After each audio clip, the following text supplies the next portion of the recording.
Hi everybody and welcome. My name is Ian Lawless. I'm Conference Director here at Procurement Leaders. I'm really excited to introduce the next event in the Innovation in Virtual series, our Resilient Supplier Networks event. I am joined today by Procurement Leaders Product Manager Steve Hall and Pramod Gupta, Vice President Supply Chain at GEP, who I'm delighted to say are the headline partner for this next instalment of our Innovation in series. So welcome to you both. Thanks, Ian. Thank you.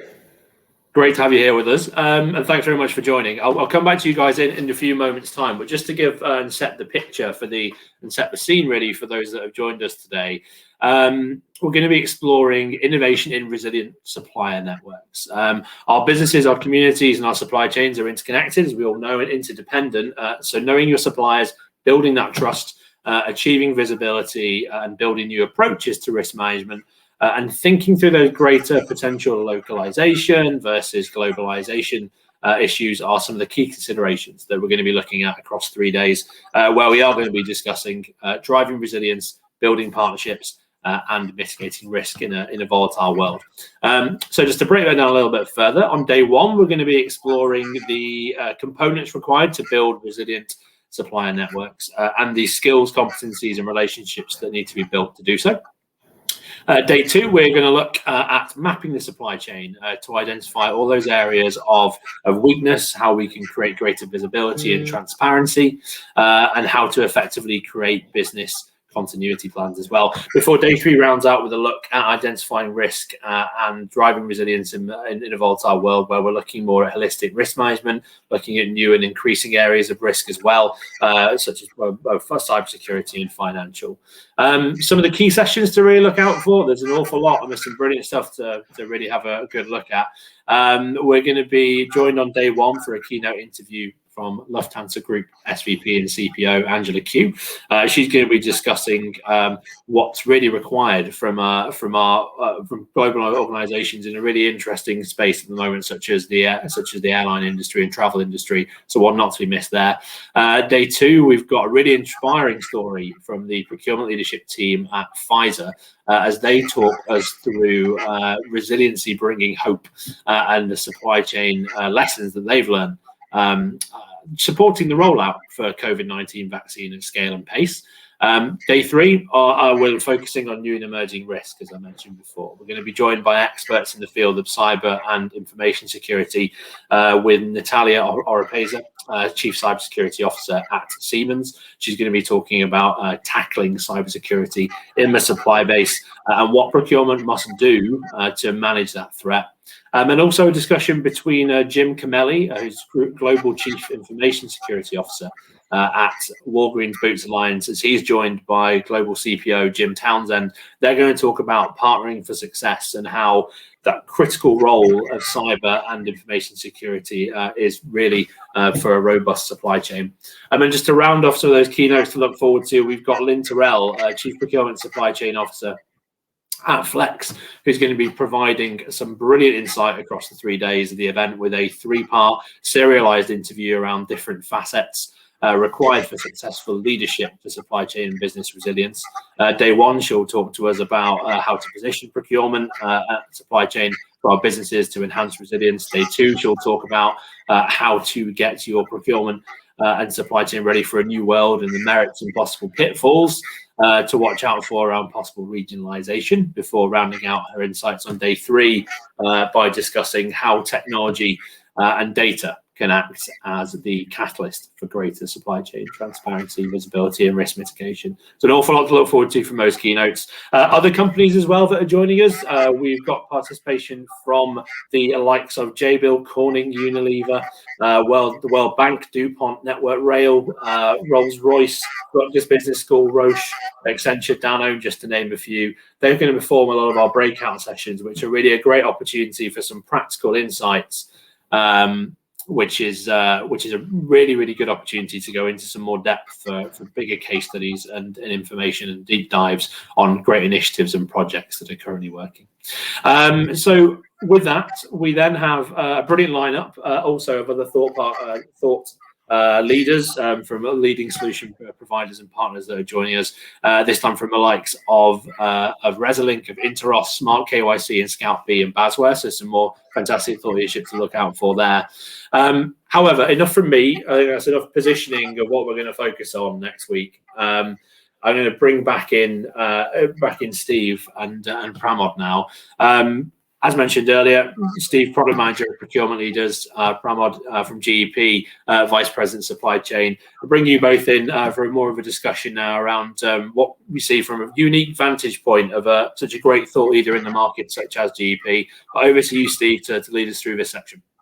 Great, thanks very much. Look, I mean, when Ian mentioned that there was a chance that you were going to have Pramod on and a chance to talk to the LinkedIn Nation about resilient supplier networks, it felt like a real opportunity to do a bit of grilling and maybe a bit of unearthing of some of the work that we're doing with GEP. So we're putting together a strategy research report that we're very excited about. Our head of research is leading that, Jerry Craven, and we're going to be looking at targeted transparency, striking the right balance between risk exposure and resilience itself, and measuring ROI, always a consistent challenge.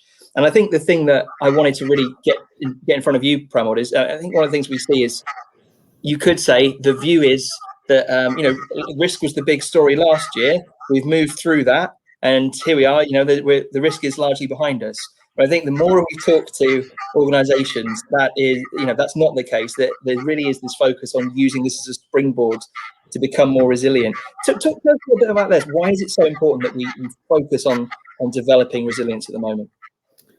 Steve, thanks for that backdrop, and thanks for setting this up so well. Honestly, we are not out of this pandemic as yet. And honestly, when I look at the last 12-month period, it's expected in my mind to be a pivotal year for supply chains across the globe. The shift that we are seeing is from supply chains being cost efficient to supply chains that is now efficiently flexible is what we need going forward. And if you look back at the last 2 decades, companies have focused so much on taking costs out that they've become lean and really rigid. And what that means is that they have lost their ability to be flexible and responsive to any supply chain disruption that is coming our way. And really, I think that was symptomatic of what we experienced last year with all the shortages in the essential goods, whether it was groceries or toilet papers, and particularly during the early years of the COVID onset. Companies certainly had, business continuity plans that they had prepared, but honestly, they were either half-baked or perhaps never used and never activated in the business. And when they went to activate them, they realized that the business continuity plan wasn't robust enough to even respond to a major disruption, perhaps the worst disruption we have faced as a community and supply chain community in decades or in our lifetime here. So COVID, I think, has tested the supply chain resiliency beyond the breaking point, and most of the supply chains, in fact, all of them, were a mess in the beginning until companies actually figured out how to reconfigure their supply chain in a hurry. And that's the reason why I think most of the COOs and chief supply chain officers that I'm talking to their strategic priority number one is really to embed this capability, what I call is sense and respond. How do you sense the risk, and how do you actually embed the flexibility in your supply chain to respond and do better than what we did in the last 12 months? Better than what we did in the last 12 months. I like that. I mean, and I reflect back on that. I mentioned earlier about the kind of unit within the research about striking the right balance. We've seen risks hit global headlines before, maybe not necessarily on the scale of the pandemic that we're going through at the moment, for a while at least, but we've seen things like volcanoes disrupting supply chains, etc. There have been opportunities in the past decade or few decades for people to kind of learn the lessons, but perhaps it's reasonable to say that we haven't always taken those steps. So what I really wanted to ask you is, what do you see in terms of some of the lessons we might learn here? How do you better prepare to sense and respond to I like that language, to sense and respond to supply chain risk and disruption? Yeah, and we don't necessarily learn from our past as well as we should, And as I mentioned, this has become a priority number one for all the clients that at least we are working with.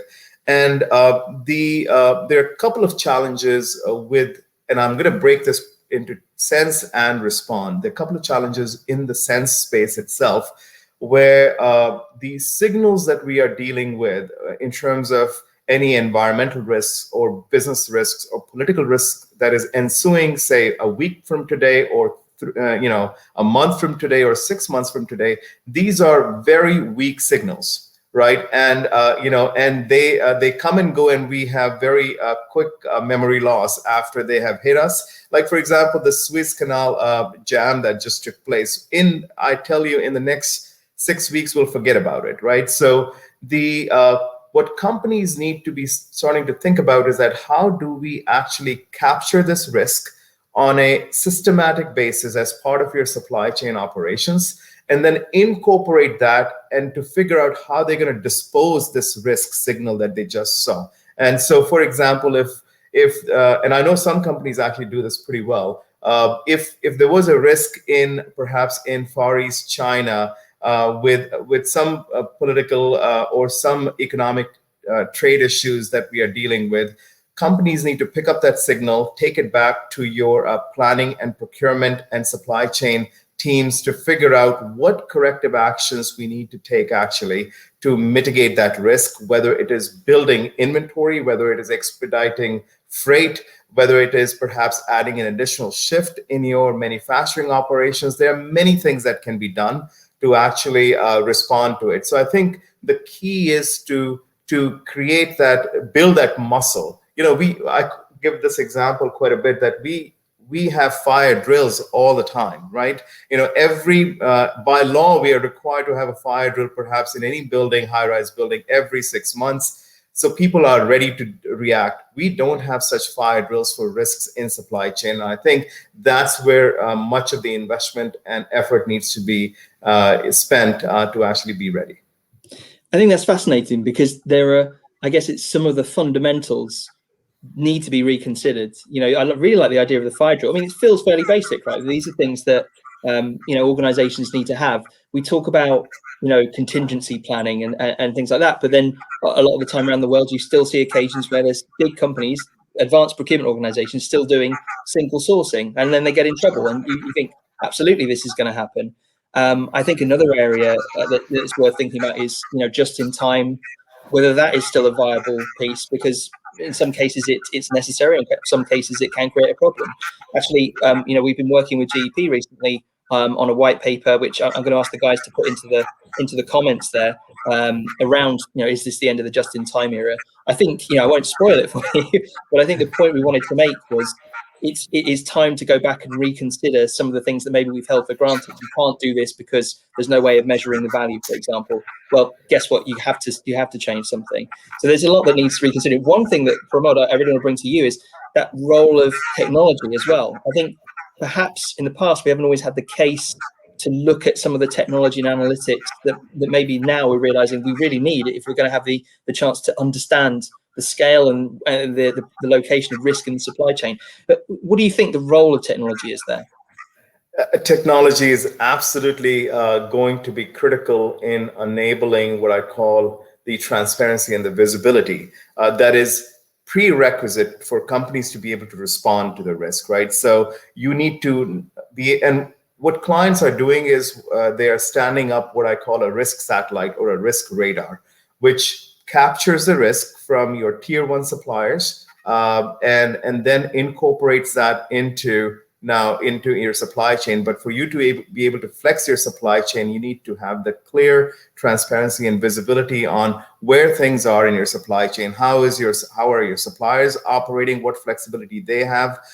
Certainly where your inventories are and at what level across your supply chain, and then in the manufacturing operations as well, recognizing and understanding how they are performing. So technology will not be a panacea in this case, but certainly an enabler in my mind to create that transparency and visibility. And I'll tell you this, that the GEP next solution is I think is at the forefront of integrating the supplier risk with the risk management within the company. So the concept of control tower is expanding to the concept of a risk control tower, where you can collaborate more effectively with suppliers through technology, have them more connected, so that you can have visibility into not just your supply chain, but also into your tier one supplier's supply chain as well. So certainly technology is critical in creating that visibility and transparency, and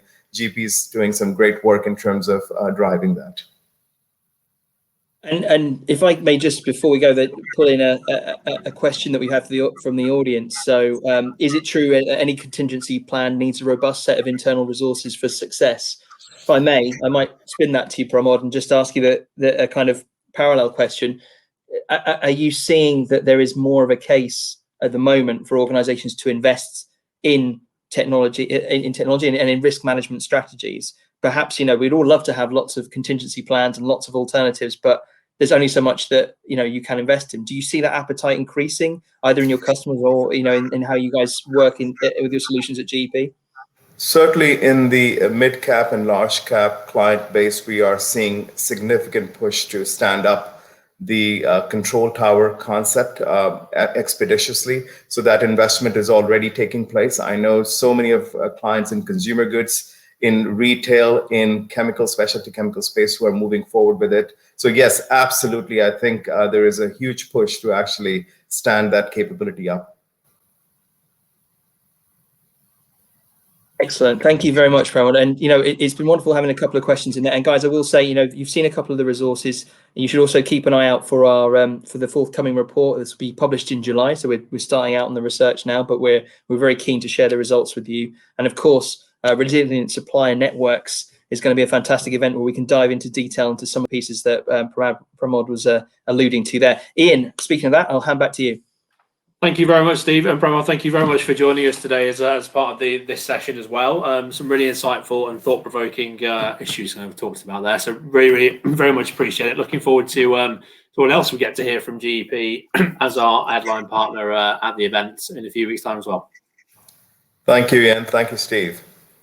Brilliant. Thank you very much. That is, I'm afraid, all we have time for today. A big thank you to all of you for joining us, though, for this Procurement Leaders LinkedIn Live. Big thanks again to Steve and Pramod for their for joining us, and again for GEP's long-standing support of Procurement Leaders and our events, and for their thought leadership and partnership. Always great to work with all the team there. But join me in a brilliant raft of speakers and partners on April the 27th to the 29th. And register for your free place now. The event is open to everyone, so I expect to see all levels of procurement leadership there, all teams there in attendance, as well as those specializing in supplier risk management and vendor solutions. So looking forward to having you join us. You'll see a link posted in there now from one of our team for those that do wish to sign up. If not, head to in.procurementleaders.com and follow the links to Resilient Supplier Networks, and you'll be able to sign up for the event there to register that place. So thank you again to everybody for joining us. Thanks again to Steve and Pramod. And we really look forward to seeing everybody at the event in a few weeks' time. And goodbye from all of us for now. Thank you.